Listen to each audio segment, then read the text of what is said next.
ഹൈന്ദവ സമൂഹം നേരിടുന്ന വെല്ലുവിളികളെ അതിജീവിക്കാനും സനാതന ധർമ്മം തിരികെ പിടിക്കാനുമായി കേരള മാർഗദർശക മണ്ഡലത്തിന്റെ ആഭിമുഖ്യത്തിൽ നടത്തുന്ന ധർമ്മ സന്ദേശയാത്രയ്ക്ക് ഒക്ടോബർ 12-ന് പാലക്കാട് സ്വീകരണം നൽകുമെന്ന് ഓലശ്ശേരി ആശ്രമം മഠാധിപതി സംപൂജ്യ സ്വാമി കൃഷ്ണാത്മാനന്ദ.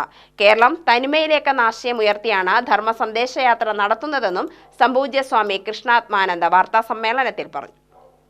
കേരളത്തിലെ മുഴുവൻ ആശ്രമങ്ങളിലെയും സന്യാസിമാരുടെ വേദിയാണ് മാർഗദർശക മണ്ഡലം. ധർമ്മസന്ദേശയാത്രയിലെ വിഷയങ്ങൾ 21 സന്യാസിമാർ അവതരിപ്പിക്കും. കുടുംബപരമായും സാമൂഹികപരമായും ഹൈന്ദവ സമൂഹം ഏറെ വെല്ലുവിളികൾ നേരിടുന്നുണ്ട്. സാമ്പത്തിക ഭദ്രതയില്ലായ്മയും ലഹരി ഉൾപ്പെടെ പല വിഷയങ്ങളും ഹൈന്ദവ സമൂഹത്തെ ബാധിക്കുന്നുണ്ട്. ഒക്ടോബർ 7-ന് കാസർഗോഡ് നിന്ന് ആരംഭിക്കുന്ന യാത്ര 12-ന് പാലക്കാട് എത്തിച്ചേരും.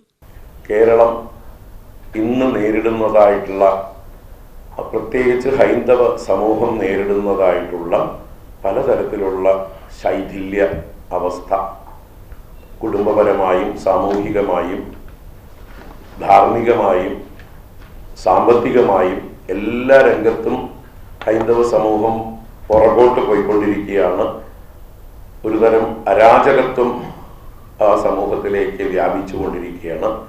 അതിനെ എങ്ങനെ നേരിടണം എന്നുള്ളതായിട്ടുള്ള ചിന്തയിൽ നിന്നാണ് സന്യാസിമാർ തന്നെ നമ്മുടെ സമൂഹത്തെ ഉണർത്താനായിക്കൊണ്ട് ഒന്ന് ഏകോപിപ്പിച്ചുകൊണ്ട് ധർമ്മത്തിലേക്ക് തിരിച്ചു പോവുക. നമ്മുടെ സനാതന ധർമ്മത്തിൽ നിന്ന് വേറിട്ട് നിന്നതാണ് ഈ കുടുംബ ശൈഥില്യങ്ങൾക്കും മറ്റെല്ലാതര സാമൂഹികമായിട്ടുള്ള ഭേദഭാവനകൾക്കും എല്ലാത്തിനും കാരണം. ഹൈന്ദവ സംഗമവും പൊതുസമ്മേളനവും നടത്തും. മാത്തൂർ അദ്വൈതാശ്രമം മഠാധിപതി Devanandapuri, Hindu Aikyavedi president G Madhusoodanan, U Sabari, C Raveendran എന്നിവരും വാർത്താസമ്മേളനത്തിൽ പങ്കെടുത്തു. UTV news, Palakkad.